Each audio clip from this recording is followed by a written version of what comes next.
Hey everyone, welcome back to Everyday English Pod. It's great to be here. Yeah, today we're diving into a topic that I think is going to resonate with a lot of you out there. Definitely. It's something we've both been thinking about a lot lately, and it really applies to anyone who's trying to learn something new or improve their existing skills. Right, and that is effective study habits. Exactly. We were just having a conversation about this, and I think a lot of our listeners would be really interested in hearing about some practical tips and strategies that can really make a difference. Absolutely. It's one thing to just put in the hours, but are you really making the most of that time? Are you actually absorbing and retaining the information effectively? Right. And I think a lot of people struggle with this. They might feel like they're studying a lot, but they're not really seeing the results they want. Exactly. So we thought we'd dig into this a bit and share some of the things we've learned over the years, both from our own experiences and from the research that's out there. Yeah, and hopefully provide some actionable advice that our listeners can actually start implementing right away.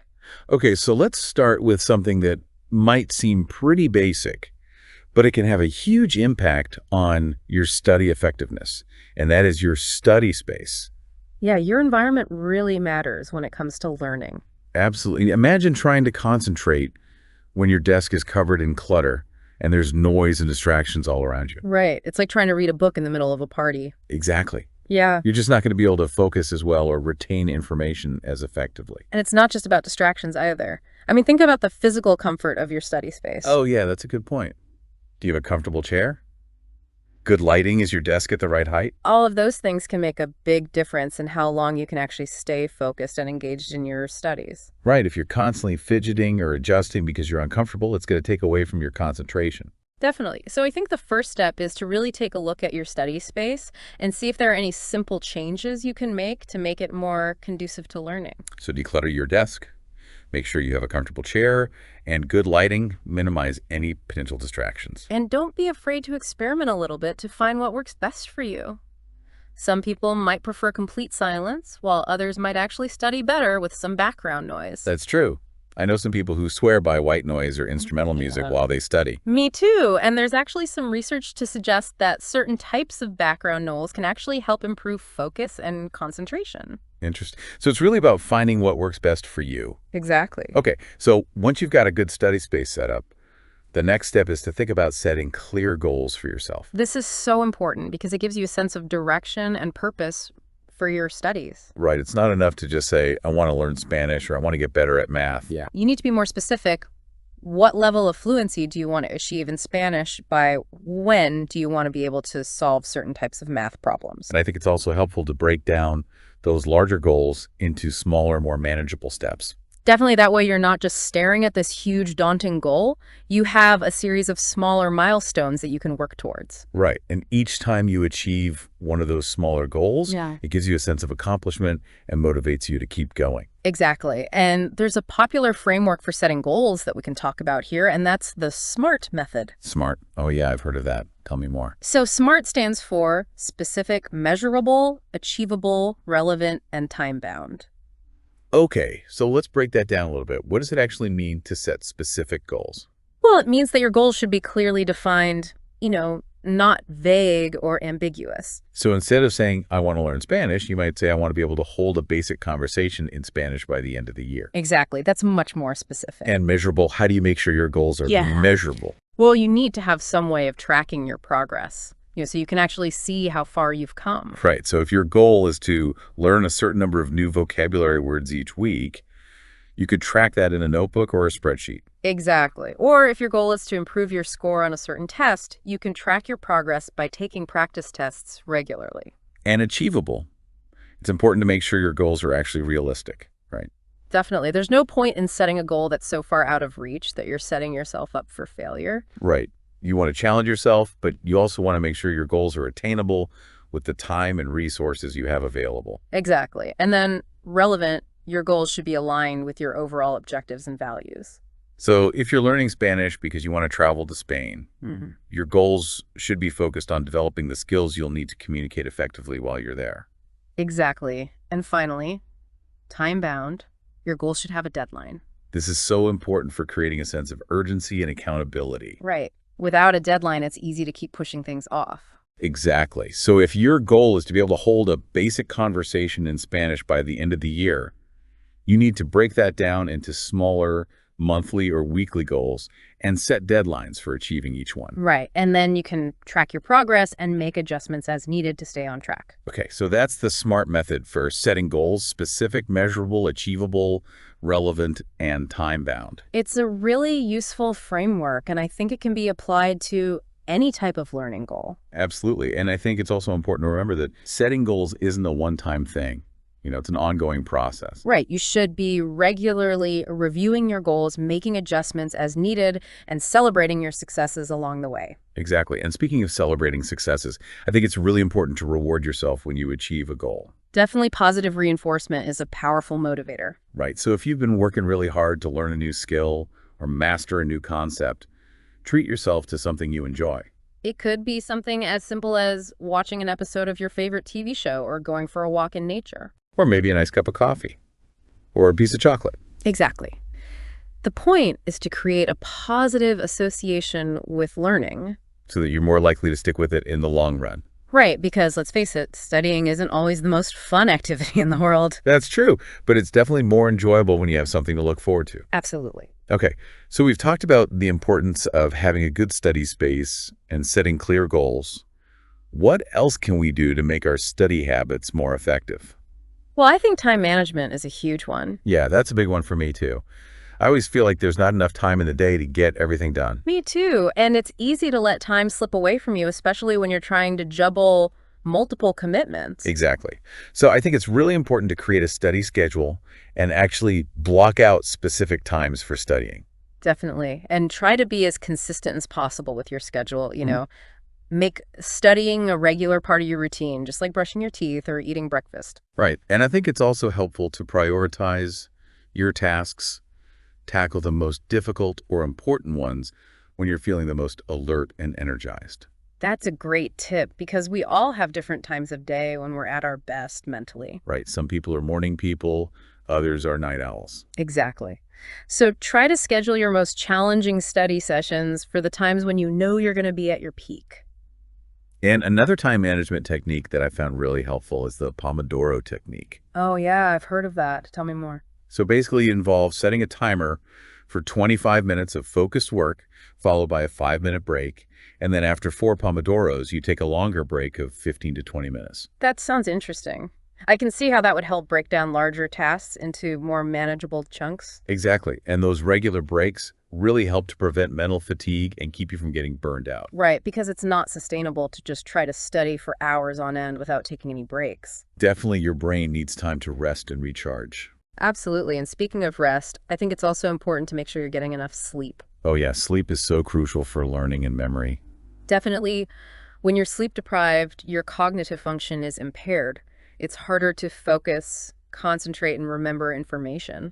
Right, so make sure you're getting those 7 to 9 hours of sleep each night. And try to establish a regular sleep schedule. Go to bed and wake up around the same time each day, even on weekends. That's a good point. It helps to regulate your body's natural sleep-wake cycle. Exactly. Okay, so we've got a good study, space, clear goals, a solid time management plan, and we're getting enough sleep. What else do we need to consider? Well, I think staying motivated is a big one because it's easy to lose momentum, especially when you're tackling challenging material or when you're studying for a long period of time. Absolutely. Motivation can make all the difference in the world. Definitely. So how can we stay motivated? Well, one thing that can help is to find ways to make studying more enjoyable. That's a good point. Yeah. It doesn't always have to be a chore. Right. If you're learning a new language, maybe you can watch movies or TV shows in that language or listen to music. Or if you're studying history, maybe you can visit a museum or watch a documentary. Exactly. The point is to find ways to engage with the material in a way that's interesting and stimulating for you. And I think it's also helpful to remind yourself of your goals and why you're studying in the first place. Definitely connecting your studies to a larger purpose can give you a sense of meaning and motivation. Right. So if you're learning English because you want to travel the world or get a better job, keep those goals in mind when you're feeling discouraged. Exactly. And another thing that can help is to track your progress. Oh, yeah, that's a great tip. because it allows you to see how far you've come. Yeah. And it can be really motivating to see that progress in black and white. Definitely, you can keep a study journal, use a tracking app, or even just make a simple checklist. And don't be afraid to celebrate your successes, no matter how small they may seem. Right, give yourself credit for the effort you're putting in. Absolutely. And finally, I think it's important to be patient with yourself. Yeah, learning takes time and effort, and it's not always going to be easy. Right, there will be times when you feel frustrated or discouraged. But it's important to remember that everyone learns at their own pace, and there's no such thing as being bad at learning. Exactly. Everyone has the ability to learn and improve. It's just a matter of finding the right approaches and strategies that work for you. And sticking with it even when it gets tough. Absolutely. So we've talked about the importance of having a good study space, setting clear goals, managing your time, effectively staying motivated and being patient with yourself.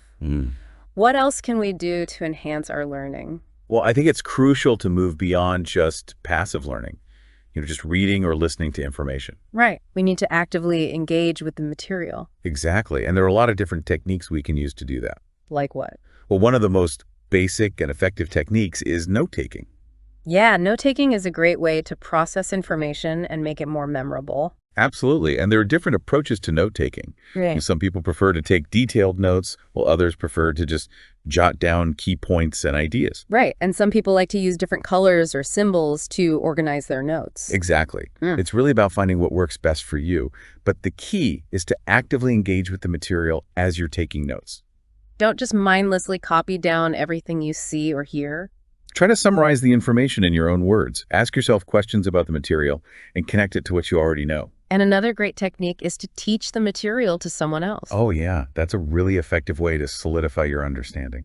Definitely when you have to explain something to someone else, it forces you to really think about it and make sure you understand it yourself. Right. And it also helps you to identify any gaps in your knowledge. Exactly. And another technique that I've found really helpful is to create flashcards. Flashcards are great for memorizing vocabulary definitions, formulas, or any other type of factual information. Absolutely. And there are a lot of different ways to use flashcards. You can create your own or use a flashcard app. And you can even use flashcards to test yourself on the material. Right. And the act of retrieving information from memory actually helps to strengthen those neural connections. Exactly. It's much more effective than just passively reviewing the material. Okay, so we've talked about note-taking, teaching the material to someone else, and creating flashcards. What other active learning techniques can we use? Well, I think it's important to apply what you're learning to real-world situations. Right. Make those connections between the theoretical and the practical. Exactly. So if you're learning a new language, try to use it in conversations, even if it's just with yourself. Or if you're learning about a historical event, try to imagine what it would have been like to live through that event. Exactly. The point is to make learning more meaningful and relevant to your life. And another great way to do that is to solve problems. Yeah, problem solving is a great way to test your understanding of a concept and see how it works in practice. Right, so if you're learning about math, try to solve some math problems. If you're learning about science, try to design an experiment. Exactly. And don't be afraid to make mistakes. Mistakes are actually a really valuable part of the learning process. They allow you to identify your weaknesses and figure out what you need to work on. Right. And they also help you to develop resilience and a growth mindset. Exactly. So embrace your mistakes and learn from them.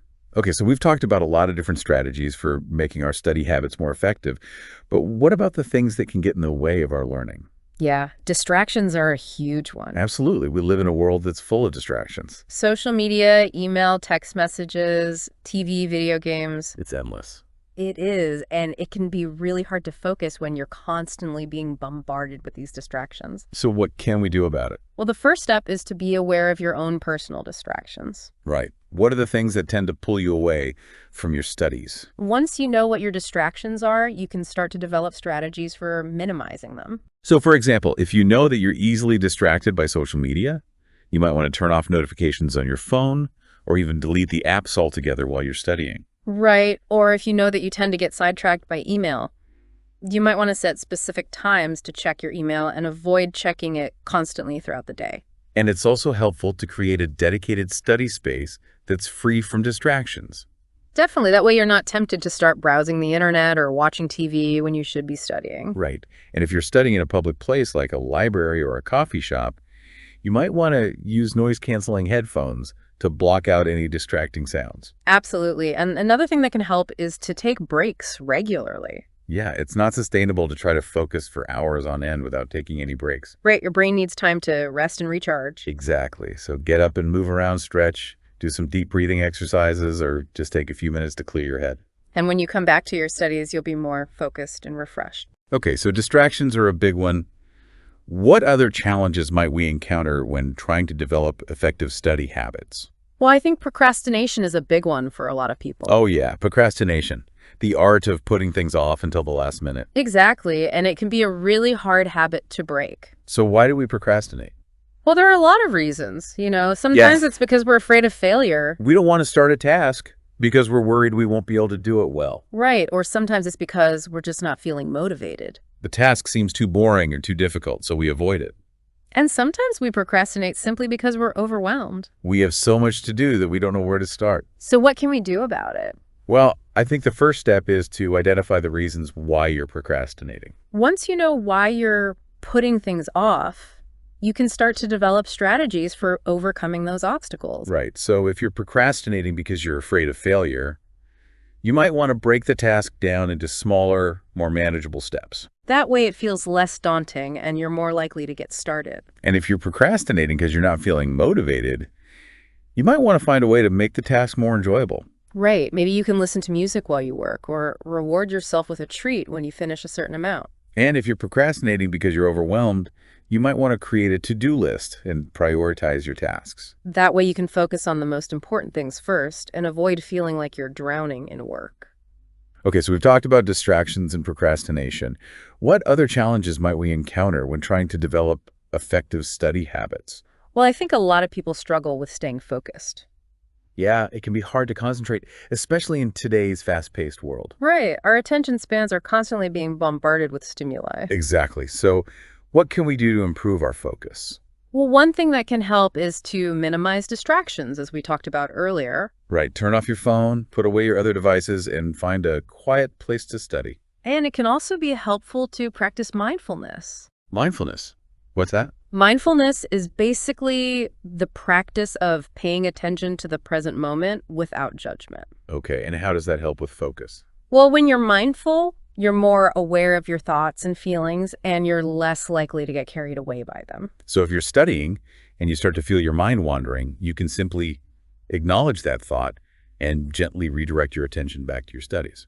Exactly. And there are a lot of different ways to practice mindfulness. You can meditate, do yoga, or even just take a few minutes to focus on your breath. And another technique that can help with focus is to take breaks regularly. Yeah, we talked about this earlier in the context of time management, but it's also relevant here. Right, when you take breaks, you give your brain a chance to rest and recharge, which can actually improve your focus in the long run. Definitely. So try to take a 5 to 10 minute break every hour or so. Get up and move around, stretch, or just relax and clear your head. And another thing that can help with focus is to get enough sleep. Yeah, we talked about this earlier too, but it's worth repeating. Definitely when you're sleep deprived, it's much harder to focus and concentrate. Right, so make sure you're getting those 7 to 9 hours of sleep each night. And try to establish a regular sleep schedule. Okay, so we've talked about distractions, procrastination, and focus. What other challenges might we encounter when trying to develop effective study habits? Well, I think a lot of people struggle with feeling overwhelmed. Overwhelmed, yeah, I can definitely relate to that. Me too. It's easy to feel overwhelmed when you have a lot to learn or when you're facing a challenging subject. Right, it can feel like you're drowning in information. Exactly. So what can we do to manage those feelings of overwhelm? Well, I think the first step is to break down the task into smaller, more manageable pieces. Right. That way it feels less daunting and you can focus on one thing at a time. And it's also helpful to prioritize your tasks. Figure out which ones are the most important and focus on those first. Right, and don't be afraid to ask for help. If you're struggling with a particular concept or topic, reach out to your teacher, a tutor, or a classmate. And finally, remember that it's okay to take breaks. You don't have to study for hours on end. Take regular breaks to clear your head and recharge your batteries. That way you can come back to your studies feeling refreshed and ready to learn. Okay, so we've talked about a lot of different challenges that we might encounter when trying to develop effective study habits, but what about the positive side of things? Yeah, what are some of the benefits of developing good study habits? Well, I think the most obvious benefit is that it can improve your grades. Definitely, when you have effective study habits, you're more likely to understand and retain the material, which can lead to better performance on tests and assignments. Right, and it's not just about grades. Yeah. Either, developing good study habits can also help you to become a more independent learner. Absolutely. When you have a solid set of study skills, you're more confident in your ability to learn new things and you're less reliant on others for help. And that could be really empowering. It is, and it can also make learning more enjoyable. Right, when you have effective study habits, learning doesn't have to be a chore. It can actually be a fun and rewarding experience. Exactly. And finally, I think developing good study habits can also help you to achieve your goals. Absolutely. Whether your goals are academic, professional, or personal, having strong study skills can help you to get where you want to go in life. So it's definitely worth the effort to invest in developing good study habits. Okay, so as we wrap up this episode, what are some key takeaways that our listeners can walk away with? Well, I think the most important takeaway is that developing effective study habits is a journey, not a destination. Right, it's an ongoing process of experimentation and refinement. Exactly. And there's no one-size-fits-all approach. What works for one person might not work for another. So it's important to be willing to try different strategies and figure out what works best for you. Absolutely. And don't be afraid to ask for help. There are a lot of resources available to students who are struggling with their studies. Right, talk to your teachers, tutors, classmates, or even family and friends. And remember that even small changes can make a big difference. Definitely. So don't get discouraged if you don't see results overnight. Just keep practicing and refining your study habits, and you'll eventually get there. Thanks for tuning in to Everyday English Pod. See you next time.